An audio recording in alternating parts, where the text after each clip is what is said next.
everyone, welcome back to yet another video on my channel, Veros Party. आज की इस video में हम क्या करने वाले हैं देख लेते हैं।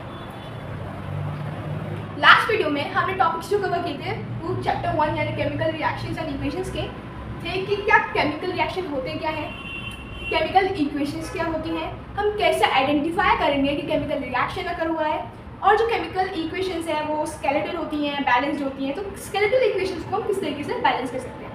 ये सारे कॉन्सेप्ट्स हमने लास्ट वीडियो में कवर कर लिए थे और वो वीडियो एनिमेटेड फॉर्म में था। अगर आपको देखना है तो आप लोग उस वीडियो को जाकर देख सकते हैं। नेक्स्ट, आज के इस वीडियो में हम देखेंगे टाइप्स ऑफ केमिकल रिएक्शंस, यानी रिएक्शंस के अलग अलग टाइप्स क्या क्या होते हैं। तो नंबर 1 आता है हमारा कॉम्बिनेशन रिएक्शन। तो सबसे पहले हम लोग नाम से समझने की कोशिश करते हैं। कॉम्बिनेशन यानी कंबाइन होना। एक तरीके से अगर हम इसका जनरल फॉर्म देखें तो एक कंपाउंड या एक एलिमेंट हो सकता है, दूसरा कंपाउंड या दूसरा एलिमेंट हो सकता है, वो दोनों कंबाइन कर रहे हैं, क्या क्या बना रहे हैं, कॉम्बिनेशन बना रहे हैं। और कॉम्बिनेशन है एक कंपाउंड, एक तीसरा कंपाउंड। यहाँ पे जो रिएक्टेंट्स हैं वो 2 हो सकता है, 3 हो सकते हैं, 4 हो सकते हैं, कितने भी हो सकते हैं एक के अलावा। और यहाँ पे जो प्रोडक्ट्स बनेंगे वो सिर्फ एक ही बनेगा। तो इससे हमें पता चलता है कॉम्बिनेशन रिएक्शन है क्या, 2 या 2 से ज़्यादा रिएक्टेंट्स आपस में रिएक्ट करके एक कॉम्बिनेशन तैयार करेंगे, एक सिंगल प्रोडक्ट। ठीक है, समझ में आ गया होगा। डेफिनेशन भी आसान है, इसकी एक्सप्लेनेशन भी आसान है और ये सबसे आसान रिएक्शन है, पहचानने में भी बहुत आसान है। अगर आपको कोई एग्जाम्पल दे दिया जाए तो आप उसको आसानी से आइडेंटिफाई कर सकते हो। कैसे करोगे, प्रोडक्ट हमेशा एक ही होगा और रिएक्टेंट्स एक से ज़्यादा ही होगा। तो ये होता है हमारा क्या, कॉम्बिनेशन रिएक्शन। अब इसके कुछ एग्जाम्पल्स लिखते हैं बेटर अंडरस्टैंडिंग के लिए। तो फॉर्मेशन ऑफ स्लेट लाइम इसमें बहुत पॉपुलर एग्जाम्पल है, तो उसको याद रखना तो ज़रूरी है। ठीक है, ये होता है क्विक लाइम, यानी कैल्शियम ऑक्साइड का कॉमन नेम है, जनरल नेम है, क्विक लाइम इसको बोलते हैं। जब ये रिएक्ट करता है वाटर के साथ तो जो बनता है वो होता है कैल्शियम हाइड्रोक्साइड।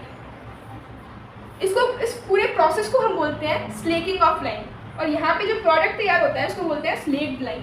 ठीक है, ये एक एक्सोथर्मिक रिएक्शन होता है। तो यहाँ पे हो सकता है आपको हीट लिखा हुआ दिख जाए, लेकिन हीट को ऐसा प्रोडक्ट तो काउंट करेंगे नहीं। प्रोडक्ट तो क्या है हमारा, कैल्शियम हाइड्रोक्साइड है। तो यहाँ पे एक से ज़्यादा रिएक्टेंट्स मिलकर एक कॉम्बिनेशन बना रहे हैं जो कि एक सिंगल प्रोडक्ट है, तो इसको हम बोलेंगे कॉम्बिनेशन रिएक्शन। और इस प्रोसेस को क्या बोलते हैं, स्लेकिंग ऑफ लाइम। एक और एग्जाम्पल देख लेते हैं हम लोग। फॉर्मेशन ऑफ वाटर, जब H2 रिएक्ट करता है O2 के साथ सर्टेन सर्कमस्टांसेस के अंडर, तो वो बनाता है H2O। बैलेंस कर सकते हैं हम लोग इसको, यहाँ पे ऑक्सीजन को 2 करना पड़ेगा और यहाँ पे हाइड्रोजन को भी 4 करना पड़ेगा। ठीक है, इस तरीके के कुछ एग्जांपल्स हम ले सकते हैं। तो ये प्रोसेस जिसमें क्या थे, 2 रिएक्टेंट्स या 2 से ज़्यादा रिएक्टेंट्स मिलके बनाते हैं सिंगल प्रोडक्ट, उसको हम बोलते हैं कॉम्बिनेशन रिएक्शन। आसान है। चलिए नेक्स्ट पे चलते हैं। Decomposition reaction. हमारा जो कॉम्बिनेशन रिएक्शन था उसका जस्ट अपोजिट होता है डीकम्पोजिशन रिएक्शन। अब किस तरीके से होता है हम वो देखते हैं। लास्ट टाइम हमने क्या देखा था, 2 प्रोडक्ट्स थे, ये 2 से नहीं 2 रिएक्टेंट्स थे या 2 से ज़्यादा रिएक्टेंट्स थे, मिलकर एक सिंगल प्रोडक्ट बना रहे थे। इसमें क्या होता है, रिएक्टेंट सिर्फ एक ही होता है और जो प्रोडक्ट्स बनते हैं वो 2 या 2 से ज़्यादा होते हैं। और इसकी एक खास बात है कि ये हमेशा एंडोथर्मिक रिएक्शंस होते हैं। अब एंडोथर्मिक क्या होता है, इसका ऑपोजिट होता है एक्सोथर्मिक। एक्सोथर्मिक क्या होता है, एंडोथर्मिक और एक्सोथर्मिक। जब भी हम थर्मिक वर्ड देखें, थर्म मतलब होता है हीट से, इसका कुछ ना कुछ रिलेशन है। ठीक है, हीट से कह लो या एनर्जी से कह लो, तो हीट एनर्जी से इनका रिलेशन होता है। एक्सो यानी बाहर निकलना, एक्सटर्नल। ठीक है, तो एक्सो मतलब जब किसी भी रिएक्शन में हीट बाहर निकलती है, रिएक्शन के दौरान हीट इवॉल्व होती है, तो उन रिएक्शंस को हम बोलते हैं एक्सोथर्मिक रिएक्शंस। नेक्स्ट होते हैं एंडोथर्मिक रिएक्शंस। ये कौन से रिएक्शंस होते हैं, यहाँ पे इसका उल्टा एंडोथर्मिक होता है। एंडो यानी अंदर आना, इंडोर आना। तो यानी जब किसी भी रिएक्शन में हीट एब्जॉर्ब की जाती है, जब केमिकल बॉन्ड्स तोड़ने के लिए जो एनर्जी यूज अप हो जाती है तो वो सराउंडिंग की हीट को यूज़ कर लेती है और सराउंडिंग है वो ठंडी हो जाती है, तो उस तरीके के रिएक्शंस को हम बोलते हैं एंडोथर्मिक रिएक्शन। अगर किसी भी रिएक्शन में रिएक्शन को करने के लिए हमें हीट प्रोवाइड करनी पड़ रही है, यानी उसको हमें गर्म करना पड़ रहा है, तो वो भी एंडोथर्मिक रिएक्शंस में ही आते हैं। तो बताया था कि डीकम्पोजिशन रिएक्शंस की खासियत होती है कि ये हमेशा एंडोथर्मिक रिएक्शंस होते हैं। अब वो देखते हैं किस तरीके से। पहले हम लोग कुछ एग्जांपल देखेंगे, फिर उनमें कॉमन पॉइंट निकालने की कोशिश करेंगे। Heating of ferrous sulphate. Ferrous sulphate एक कंपाउंड होता है और हम जानते हैं सॉल्यूशन फॉर्म में ये ग्रीन कलर का सॉल्यूशन फॉर्म करता है, ठीक है। तो जब उसको हीट प्रोवाइड करते हैं, डेल्टा का साइन अगर कहीं दिखे तो उसका मतलब होता है हीट। तो अगर इसको हीट प्रोवाइड करते हैं तो हमें मिलता है आयरन ऑक्साइड, सल्फर डाइऑक्साइड और सल्फर ट्राई ऑक्साइड। तो ये 3 कंपाउंड्स बना रहा है, एक कंपाउंड से 3 कंपाउंड बना रहा है। यहाँ पे कंपाउंड की जगह एलिमेंट हो सकते थे, लेकिन हमारा रिएक्टेंट सिर्फ एक है और प्रोडक्ट एक से ज़्यादा है, 3 है। तो ये कौन सा रिएक्शन हुआ? Decomposition reaction. डीकम्पोजिशन रिएक्शन में क्या हुआ? डीकम्पोज हुआ। मैं फैन चला लूँ यार, बहुत गर्मी है। वीडियो में एक्सेसिव नॉइस ना आए इसके लिए फ़ैन भी ऑफ कर रखा था मैंने, लेकिन मौसम ऐसा है, हो नहीं पाता, ठीक है, तो फ़ैन चला दिया। नेक्स्ट देखते हैं फेरस सल्फेट। हमने देखा एक रिएक्टेंट से एक से ज़्यादा प्रोडक्ट्स तैयार हो रहे हैं, तो हमने बोला इसको डीकम्पोजिशन रिएक्शन है। नेक्स्ट एक और एग्जाम्पल लेते हैं हम लोग। जब हम हीट करते हैं इसको लेड नाइट्रेट को, लेड नाइट्रेट एक क्लियर सॉल्यूशन फॉर्म करता है वाटर के साथ, तो इसको हीट प्रोवाइड करने पे ये बनाता है lead oxide. Lead oxide yellow colour की होती है। नाइट्रोजन डाइऑक्साइड, नाइट्रोजन डाइऑक्साइड एक गैस है जो कि ब्राउन कलर की होती है। और ऑक्सीजन गैस, ऑक्सीजन गैस को हम सब जानते हैं, जिसको हम इनहेल करते हैं और जो कि हमारे रेस्पिरेशन में मदद करती है। तो ये तो 2 गैसेस का इवोल्यूशन हुआ। यहाँ पे सल्फर डाइऑक्साइड, ये गैस भी इंपॉर्टेंट है क्योंकि इसकी आइडेंटिफिकेशन होती है कि इसमें पंजेंट स्मेल होती है। पंजेंट स्मेल इसकी है और नाइट्रोजन डाइऑक्साइड क्या होती है? ब्राउन कलर की गैस, ठीक। और लेड ऑक्साइड का होता है येलो कलर का होता है। तो यहाँ पे भी हमने सेम चीज़ की है, हमने इसको हीट प्रोवाइड की, एक सिंगल रिएक्टेंट था और उससे एक से ज़्यादा प्रोडक्ट्स तैयार हो गए। अब हम एक अदर एग्जांपल लेते हैं जहाँ पे हम हीट प्रोवाइड नहीं कर रहे बल्कि सनलाइट प्रोवाइड करते हैं। ऐसे रिएक्शंस को हम बोलते हैं फोटोलाइटिक रिएक्शंस। फोटोलाइसिस, फोटो यानी सनलाइट से रिलेट कर रहा है, ठीक है। तो एक एग्जांपल मैं यहाँ लिख देता हूँ। जब हम सिल्वर ब्रोमाइड को सनलाइट के अंदर रख देते हैं तो जो होता है डीकम्पोजिशन के बाद हमारे पास बचता है सिल्वर। वाह भाई, कहीं से सिल्वर ब्रोमाइड लिया और धूप में रख दो, ब्रोमाइड उड़ जाएगा, सिल्वर हाथ में आ जाएगा। लेकिन जैसे कि सिल्वर बहुत महंगा होता है, सिल्वर ब्रोमाइड भी महंगा आना ही है। क्यों? क्योंकि उसका एक वन ऑफ द कंपोनेंट्स बहुत महंगा है यार। नेक्स्ट है सिल्वर ब्रोमाइड था, तो ब्रोमीन जो है तो ब्रोमीन एक गैस बन जाता है, bromine as a gas evolve किया।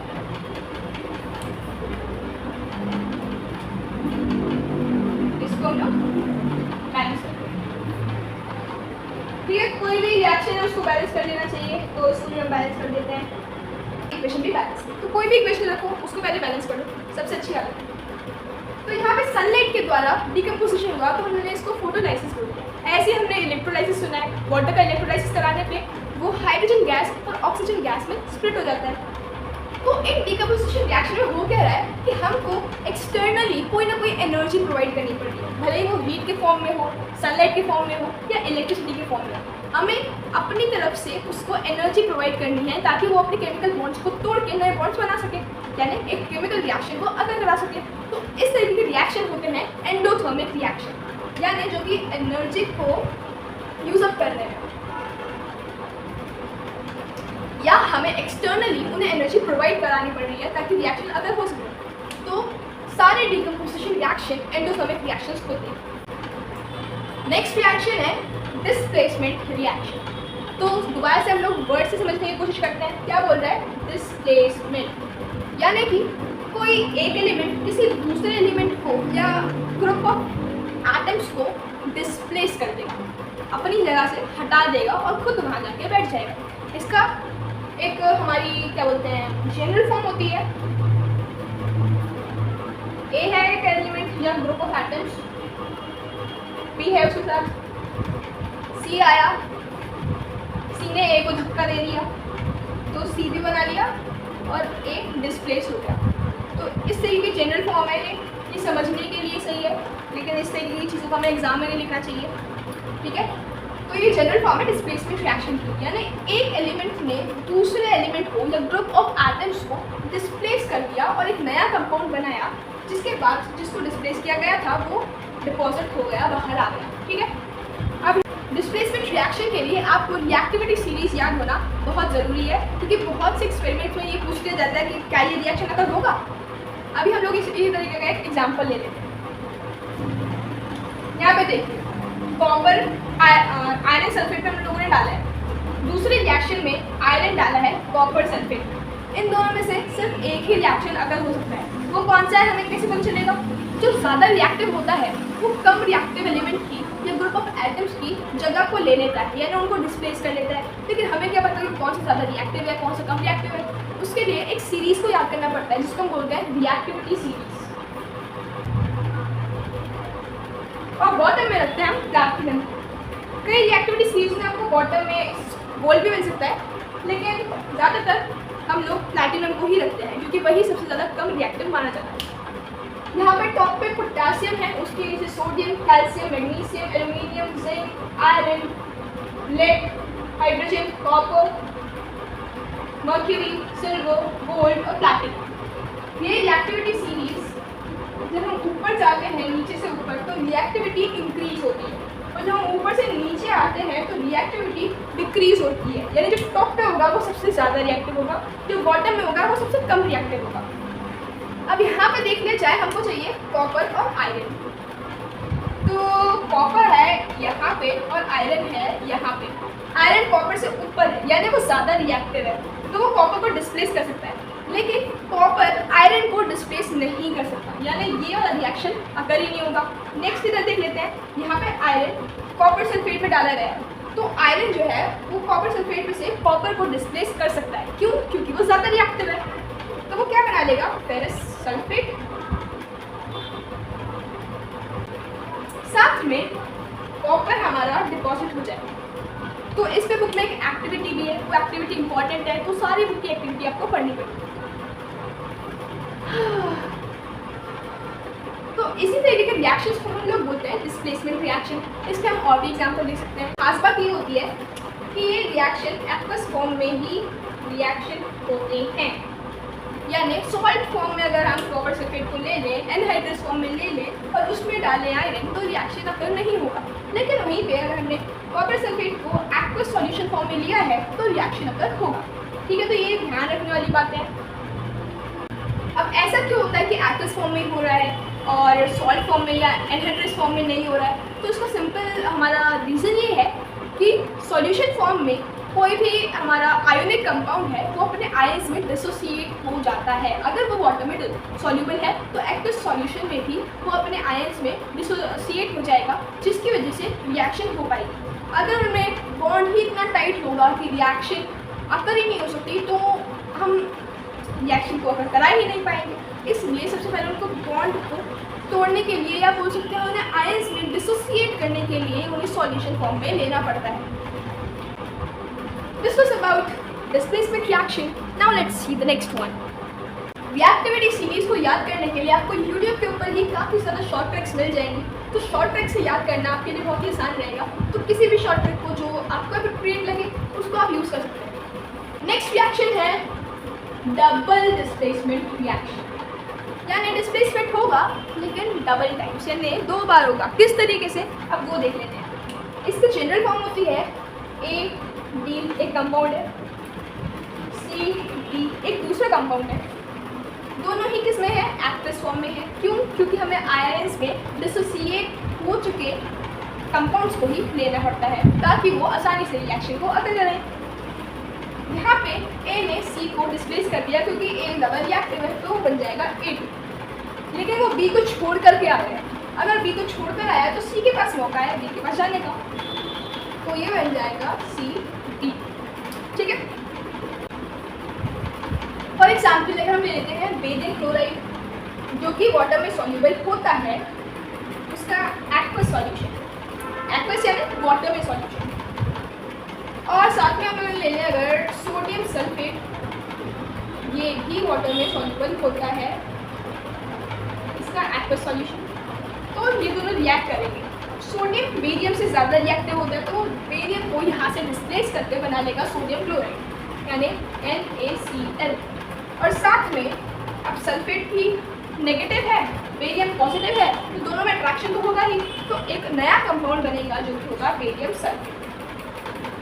अब सोडियम क्लोराइड जैसे कि हम लोग जानते हैं वो सॉल्युबल होता है वाटर में, लेकिन बेरियम सल्फेट वाटर में सॉल्युबल नहीं होता है, इसीलिए ये एज अ प्रेसिपिटेट, जिसको हम शॉर्ट फॉर्म में PPT लिख देते हैं, एज अ प्रेसिपिटेट फॉर्म होगा। अब प्रेसिपिटेट क्या होता है? जब भी कोई रिएक्शन होता है और उसमें एक इनसॉल्युबल सब्सटेंस बनता है और वो नीचे की तरफ आ जाता है, इकट्ठा हो जाता है, या ऊपर की तरफ इकट्ठा हो जाता है, मतलब वो सॉल्युबल नहीं, तो उस इनसॉल्युबल पार्टिकल्स को हम बोलते हैं प्रेसिपिटेट, जो कि इस रिएक्शन में है बेरियम सल्फेट।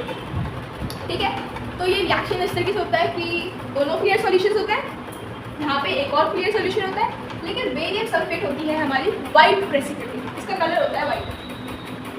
रिएक्शंस जो कि प्रोमिनेंट है हमारी बुक में गिवन है, उनके तो एटलीस्ट हमें कलर पता होने ही चाहिए।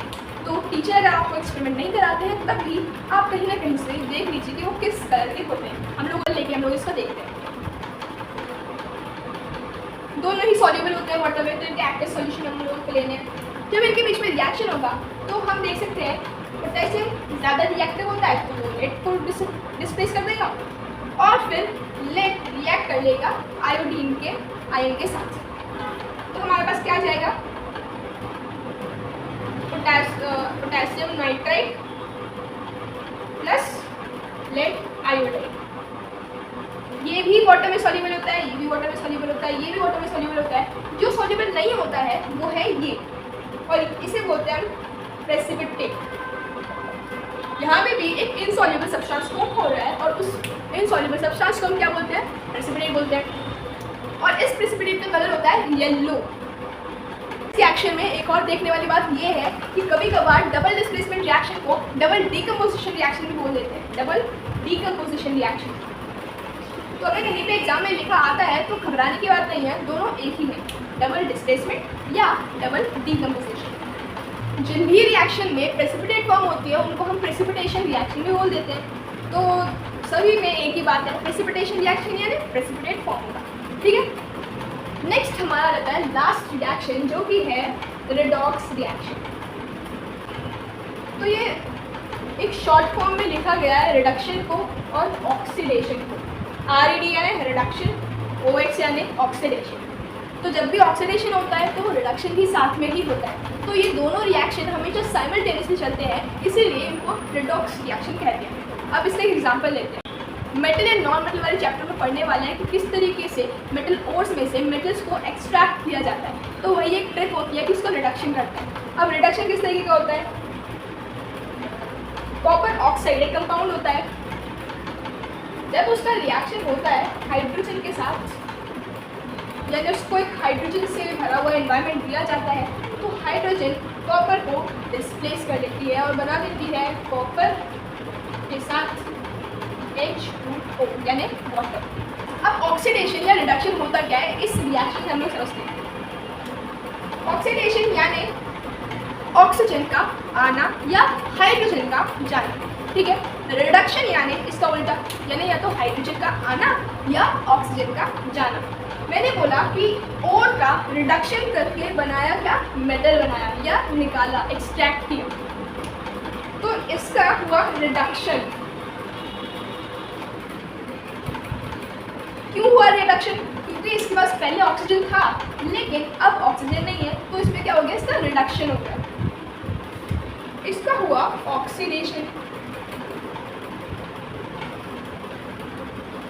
अब इसका ऑक्सीडेशन क्यों हुआ? इसलिए हुआ क्योंकि पहले इसके पास ऑक्सीजन नहीं था, लेकिन उसके बाद जब रिएक्शन हो गया तो इसके पास भी ऑक्सीजन आ गया, तो इसलिए इसका हुआ ऑक्सीडेशन और कॉपर ऑक्साइड का हुआ रिडक्शन। अब एक और वर्ड आता है रिड्यूसिंग एजेंट और ऑक्सीडाइजिंग एजेंट। एक बात याद रखने वाली है इसमें, जो ऑक्सीडाइज होता है वो होता है हमारा रिड्यूसिंग एजेंट। क्यों? क्योंकि वो दूसरे का ऑक्सीजन छीन कर अपने पास ले रहा है, तो वो दूसरे को रिड्यूस कर रहा है, इसीलिए यहाँ पे H2 है हमारा रिड्यूसिंग एजेंट, ठीक है। अब इसको ऑक्सीडाइज कौन कर रहा है? कॉपर ऑक्साइड कर रहा है ऑब्वियसली, तो वही है हमारा oxidising. Copper oxide oxidising agent है, हाइड्रोजन रिड्यूसिंग एजेंट है, फिर इसका वाटर का ऑक्सीडेशन हो गया यहाँ पे, और यहाँ पे कॉपर का रिडक्शन हो गया, ठीक है। तो यही होता है हमारा रिडॉक्स रिएक्शन। इसमें और भी एग्जाम्पल, बहुत सारे एग्जाम्पल है, तो आप लोग जितने ज़्यादा क्वेश्चन करोगे उतना ज़्यादा ही आपके लिए अच्छा होगा। तो इस वीडियो में सिर्फ इतना ही, हम लोग सिर्फ यही डिस्कस करने वाले थे कि टाइप्स ऑफ रिएक्शन कैसे होती है, टाइप्स ऑफ रिएक्शंस को हम आइडेंटिफाई कैसे कर सकते हैं, और उनकी जनरल फॉर्म क्या होती है, उनके एग्जाम्पल क्या क्या होते हैं। तो इस वीडियो में सिर्फ इतना ही। नेक्स्ट वीडियो में हम देख लेंगे ऑक्सीडेशन के क्या क्या इफेक्ट्स हैं, यानी कोरोजन और रेंसिडिटी। तो तब तक के लिए bye bye, keep enjoying, keep learning and keep doing experiments.